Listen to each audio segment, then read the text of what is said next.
Wow, what a great trailer for Andor Season 2, and let's get started immediately by what I noticed and what details were actually shown. And it shows a direct connection to Starkiller, to The Force Unleashed, because one of the first things we realize is that, similar to The Force Unleashed, in canon now, the Empire did want a rebellion. So this new footage reveals that the Empire not only knew they were inspiring rebellions across the galaxy, but that it was something that they wanted. One dialogue specifically during the trailer between Dedra Meero and Major Petrogas sees Dedra warning Petrogas that the insurgents have weapons at this point, to which Petrogas responds with conviction, "We're counting on it." This is a dialogue specifically telling us what is the Empire doing, the secret plans of the ISB. And it sends a critical message. Not only are they instructed directly from Palpatine, but by Tarkin too.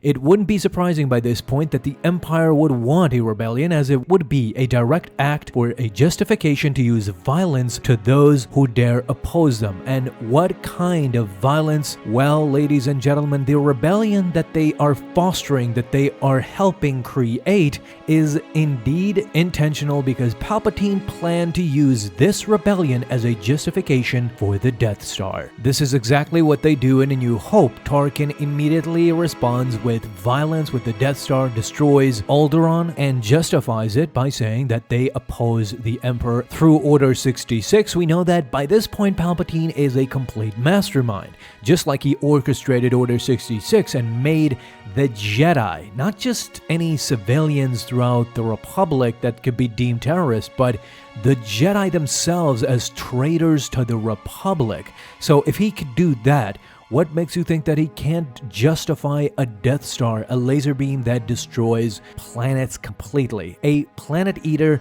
in his own right? You see, Palpatine knew all this to be true, and he saw the rebellion in the galaxy as an excuse for the Death Star specifically. This rebellion, especially something as strong and as unified as the Rebel Alliance, as we see in the original trilogy, became widespread enough that he would finally have the justification to go out not only specifically for one planet, but to control the entire system. So going from planet to planet and threatening them with immediate destruction. Palpatine was smart enough to know that he couldn't simply let the weapon be used without any reason in times of quote-unquote peace, because officially the Empire wasn't at war. It was just facing a, let's just say, rebellious nature from some planets. From past incidents, we know that the Empire did solve all the major problems they had by sending their brutest enforcers like the Inquisitor. So we don't know during Andor Season 1 and 2, are there Inquisitors? Where are they? But we do know that there is a Darth Vader, and in Rogue One we saw this.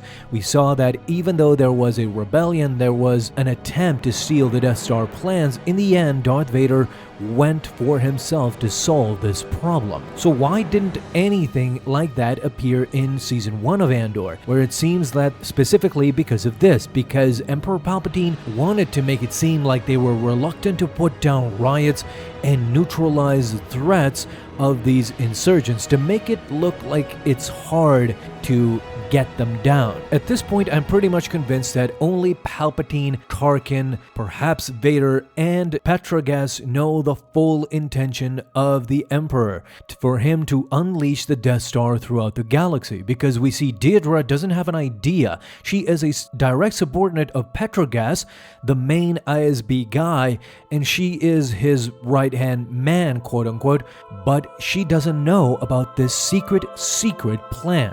So this leads me to believe that nobody outside of these top guys know of the full intention behind all this scheming. The kicker, though, is that Palpatine didn't plan for Luke Skywalker to show up and blow up the Death Star. That's the only problem, and that's the only thing that Palpatine didn't calculate, was his overconfidence, as Luke said. Even though Cassian Andor and the others did not survive to see what Luke Skywalker did, the heroism that he showed in that day, it's still a reality that Palpatine miscalculated at this point. He saw the rebellion as something he could control, but Here comes the son of Anakin Skywalker to save the day. And the new footage also shows more expanded universe material being realized into canon. Not only is the Force Unleashed idea of Palpatine orchestrating a rebellion, the start of the rebellion himself, this comes from Legends. What also comes from Legends and appears to be now canon is the Gorman Massacre. The Gorman Massacre comes directly from Legends material, and it is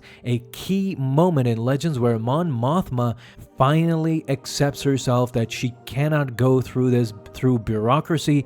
She needs to become a leader of the rebellion, and she starts off that way, ends up what we see in Return of the Jedi. As we see in the footage, protesters opposing imperial taxation attempted to prevent Captain Tarkin at that point from landing. In Legends, he simply landed on the protesters and killed them. He had permission from Palpatine. So in Legends, this event is what led Mon Mothma to realize that legal methods throughout the Senate, and by the way, we saw the Senate again, so we might have a Palpatine cameo in Andor Season 2, but I digress. This was insufficient. Mon Mothma saw this as insufficient means to defeat the Empire. She cannot do it from within, so she would start from outside. And if you saw in the footage during the Gorman Massacre, it seems that Cassian Andor himself will be on the ground once this happened.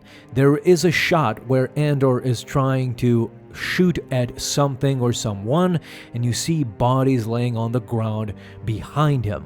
This shows that things are definitely ramping up, so we will have a lot more to talk about from this trailer throughout the week, so do subscribe, stick around, we'll talk more about this.